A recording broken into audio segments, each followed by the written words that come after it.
Welcome to FPL Selection. Today, let's take a look at how the team is shaping up for Game Week 17, but first a quick look at how we got on in Game Week 16. So a total score of 72 points meant a rise up to 506 from just inside the top 1800. So a nice green arrow this week, and 506. I think that's the highest position I've ever been in any season. Still riding high, so just trying to enjoy it and just keep doing what I've been doing and not really try to change anything. And let's see where we end up at the end of the season. Still going for first place at this point, even though it's probably a long shot. But so one transfer made going into this week. I took out Watkins for Isak.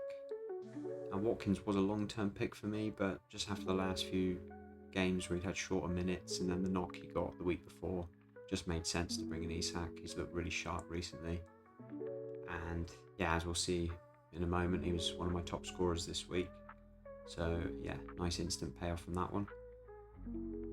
So just a quick mention to Arsenal double clean sheet. That's now starting to look more like the defence that we expect. I think that's 3 clean sheets in the last 5. So very happy there. Gabriel was back fit as well, so that was nice to see. And Salah and Gordon there with returns also. But the stars of the week were Lewis Hall with 15 points. So that was 2 assists. And he got all 3 bonus with the clean sheet as well. He's literally blanked every week since the Arsenal game. And finally came back with a nice big score. Obviously against Leicester there, Newcastle dominated, had plenty of chances, and he was involved in almost everything there, overlapping down the left. So hopefully we'll get some more of the same this week against Ipswich. And Bruno Fernandes, 9 points, got the goal, the penalty against City. Actually had quite a quiet game. Didn't really look like he was going to have too much influence on the game, although he did have a one-on-one which he put wide, which on another day would have put away, and it would have been another double figure return for him. But he just ticks along so nicely. Even when he has a bad game, he's always got the penalties there, and he's always just one pass away from an assist. He's a great asset, back to, well, not quite back to his best, but he's certainly having a lot more effect on the game. Ever since Ten Hag left, he's been released forward a little bit more, so very happy with him. And then, as I mentioned earlier, Isak coming in, goal and assist there. He looks so sharp at the minute. He's a deadly player when he's at full fitness, so hopefully they can keep him fit and keep rolling him out, and should be a nice replacement there for Watkins for the next few weeks. So let's now take a look ahead to Game Week 17. So I've got 2 free transfers and 0.8 million in the bank. I think I'm probably going to roll this week. I've got no huge problems at the moment that I can see. I am eyeing up a defender transfer probably next week. I'm going to give Dunk another week to see how Brighton get on. They've been quite disappointing since I brought him in. But Greaves is probably the most likely to go out, just simply because he's not playing at the moment.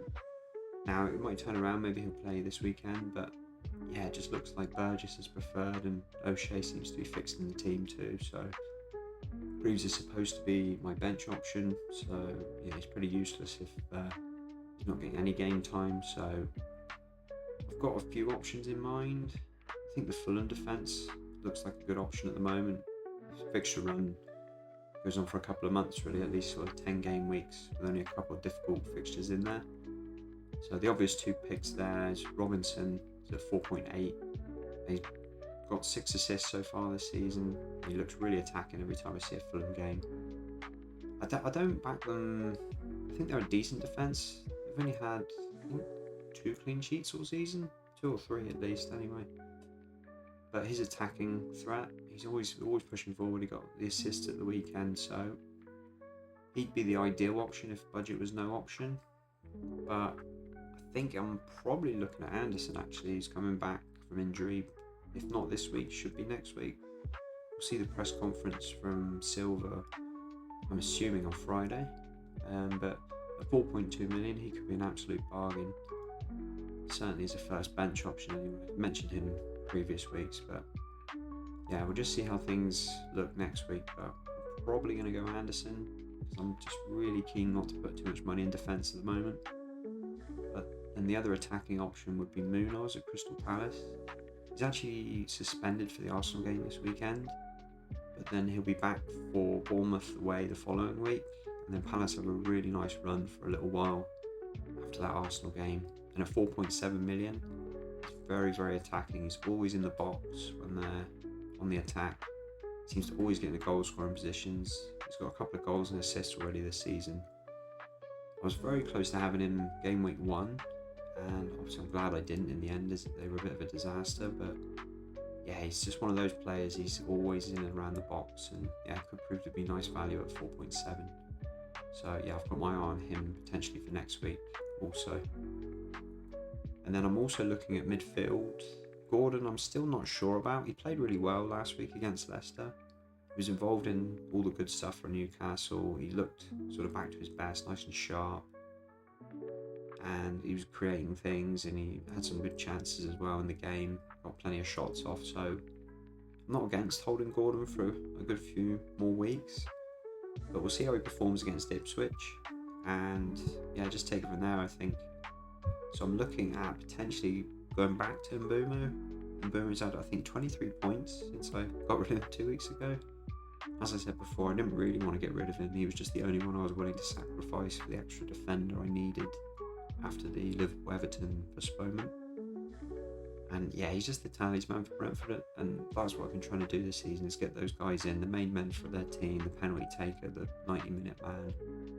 Another assist midweek coming off the bench in the League Cup, so I think that's probably where I'll go if Gordon does have a bad game.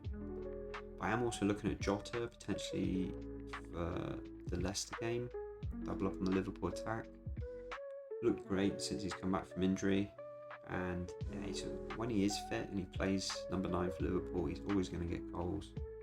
And yeah, might be a 1 week punt there, but we'll have to see how I feel next week. I'll watch the Newcastle game closely, see how Gordon performs. And then if I do want to restructure in the future, I am keeping my eye on Ahmad. He's been brilliant for United for many weeks now. I'd honestly written him off. Never really thought he was going to reach United level, but improvements he's making every week. You can see he's physically stronger and quicker now, so he's always had the talent there with his skill, but it's the decision making and the pace and strength that's always a doubt.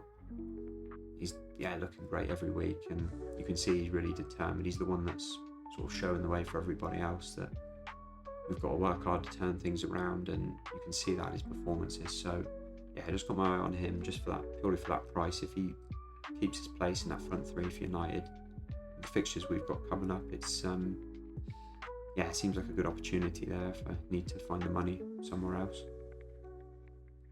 So moving on to the 11 for this week, let's first have a look at the defence. So got the Arsenal double up with Raya and Gabriel as usual. They've got Palace away this week, and it does look like a tricky game now as Palace are finding a bit of form. The League Cup game in the week finished 3-2 to Arsenal. It was obviously a weakened Arsenal team, but you can see Palace have certainly been playing a lot better recently. The win over Brighton last week, they're starting to click now back to where they were at the end of last season. So I'm not overly confident on a clean sheet for Arsenal, but maybe going back to the full strength 11, and maybe Arteta's seen something from that game that he can learn into shutting up shop for Arsenal. Maybe a 1 or 2-0 win for them. Not out of the realms of possibility, but yeah, I think within Palace's improvement recently, I'm not too confident there. So yeah, we'll have to see if they can add the 4th clean in 6 games. And Lewis Hall, Ipswich away, I think definitely looked a lot more attacking in the Leicester game, so yeah, I'm quite hopeful he might be able to get forward again, overlap down the left. Potential for some assists there. I mean, Ipswich do like to score at home, so the clean sheet's probably not so likely this week, especially after the midweek cup game as well. Newcastle did go for a full strength team, and obviously Ipswich have had the full week rest, so being a high energy team might be a tricky one for Newcastle there, I think. So yeah, so hopefully Hall can get forward and get some attacking returns, and we won't be depending on the clean sheet there. Dunk has West Ham away. I'm really not happy with him since I brought him in. I was seeing Brighton's fixtures and the way they've been playing so far this season. Really expecting some clean sheets from this run of fixtures. West Ham away is a tricky one. I think West Ham are certainly looking a lot better the last few weeks, and whenever they're on form, they're never an easy team to play away from home. So yeah, I'm going to try and watch the game and have a close look at Brighton, because I think their potential is very high with the talent they've got, and they certainly seem to dominate most games, and it's just those sort of lapses in concentration for small moments in the game that's costing them. So yeah, he's very close to the chopping block there, Dunk, so we'll see how he gets on and yeah, take it from there for next week. So let's move on to the midfield. So Salah is away to Spurs this week. Now, Salah had the full week's rest as he didn't play the midweek cup game against Southampton. So being fully rested, and then Spurs obviously playing on Thursday night in the cup with basically a full strength 11. So yeah, I'm thinking a tired, understrength Spurs defence up against Salah. Yeah, it's probably going to be plenty of chances for him in the game, you'd imagine. And there always is against Tottenham. They do, the way they play, they're always giving up chances. And yeah, basically the best player in the league going to a weak defence, a tired defence. Yeah, I think Salah's the obvious captain for me this week as well. Yeah, he's just been next level this season, and yeah, there's no reason to think he can't keep it up, or if he stays injury free. So yeah, he's going to get the captain's armband this week unless there's some injury news or something. Saka is away to Palace this week. As I mentioned earlier, talking about the defence, Crystal Palace, yeah, much better side now, but you still have to back Saka. He's had 3 blanks in a row now. He's been unlucky in the last few games as well, not to come away with something. So yeah, you'd think this is a good game for him to bounce back from. And yeah, Arsenal's attack has been not so great in the league games recently. Although the Champions League and the League Cup game around those, they have managed to score a few. So yeah, I think it's just a little bit of adjustment from them, and yeah, you can see at least a few goals anyway. I can't imagine them not scoring. So yeah, you'd think Saka's going to be involved somewhere. And as I like to say, he's a 38 game week man. So yeah, no worries with Saka there. So Bruno Fernandes and Bournemouth at home. I think there could be some goals in this game. Bournemouth do like to press high and a very attacking team, so I can see space for both teams on the counter, and United seem to like those types of games, especially Bruno. He did play as number 10 in the cup game midweek, so maybe he'll play there again in this one. I think we're going to be a little bit cautious against Bournemouth, so maybe a midfield 2 of Ugarte and Mainu, or perhaps Casemiro, but yeah, hopefully Bruno plays one of the 10s, and as I mentioned earlier from the review from last week, he's just ticking over really nicely at the moment. Gets his penalties if he's having a bad game, and I think he's averaging 8 points a game at the moment, so yeah, he's there for the long term for me. And Anthony Gordon, Ipswich away.